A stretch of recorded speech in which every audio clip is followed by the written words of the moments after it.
These individuals that subscribe to determinism simply believe that there is a preset path set out for everybody.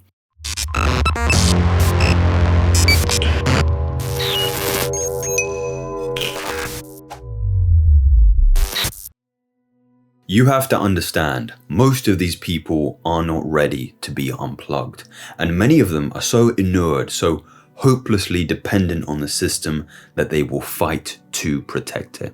And that is one of my favorite quotes from the 1999 film The Matrix, in which there is a dialogue between the protagonist Neo and Morpheus, who has woken Neo up, in which he describes two kind of personalities in the world.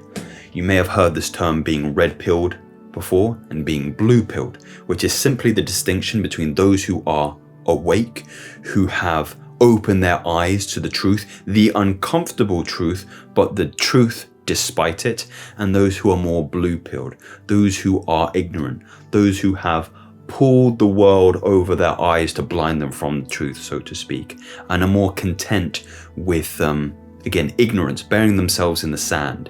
And I thought it would be interesting to see if we can hone in to this particular blue pill individual in our lives and how to have them have less of an impact on our opinions, our personalities, and how we move and articulate ourselves through the world moving forward.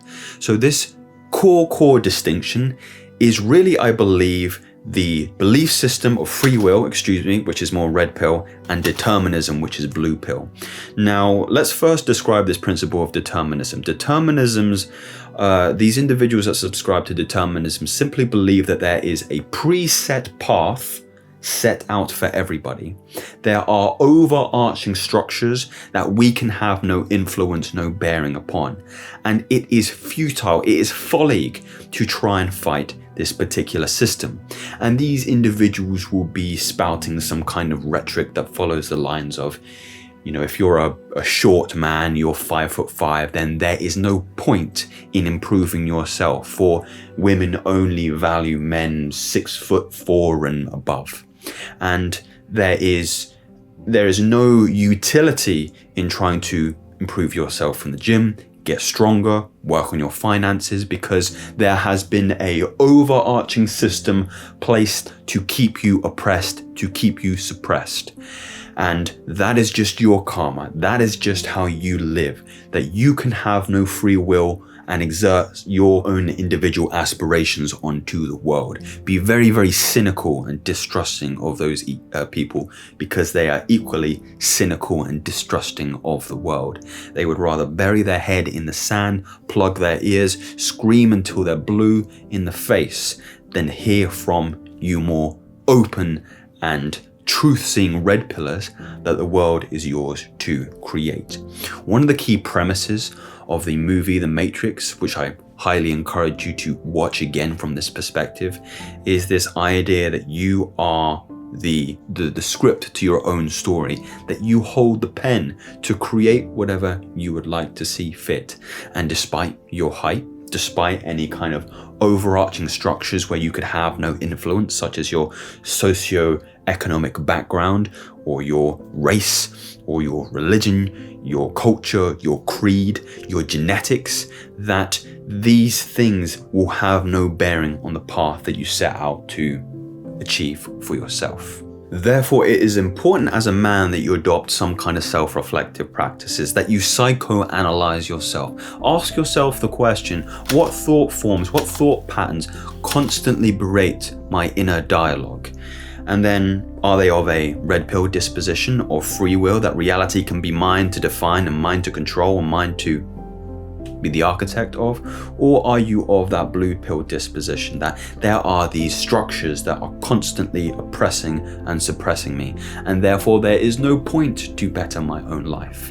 And I think on that particular point, it's important for me to be transparent, relatable, and empathic to those individuals who may have those constant thought forms. And you must realize you can have a tendency to fall into that blue pill reflex. And the more obvious examples might be somebody who has always been cynical of those people who are naturally gifted at sports, and perhaps they told themselves a story that they were physically, genetically not predisposed to that, and therefore there's no point, there's no utility in trying to find something that they can equally see some kind of physical advancements and benefits in their lives from, of course. But when you actually boil things down to brass tacks, you find that this kind of thinking is more rooted in fear. It's more rooted in the path of least resistance. Again, these people are so inured, they're so dependent on the system that they will fight to protect it. They will fight for their belief systems that, no, I can't have these things. I will not be able to become a valuable man.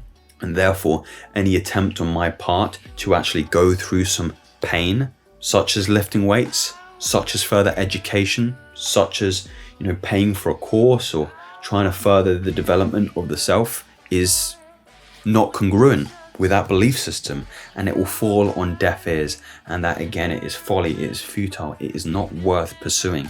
So please, when you find yourself sinking back into this kind of, deterministic, nihilistic point of view, you drag yourself by the scruff of the neck back from that kind of thinking and ask yourself the question, what story can you write? Because I'm sure that you can all write a better one. So, gentlemen, I wanted to drop this kind of, very important distinction between that determinism, between that free will. Choose free will, choose the red pill, and choose those uncomfortable truths. It's going to be painful in the short term, but long term, you're going to get whatever you want. So, if you subscribe to anything of which I've said, subscribe to me, and I'll talk to you again very soon. Take care.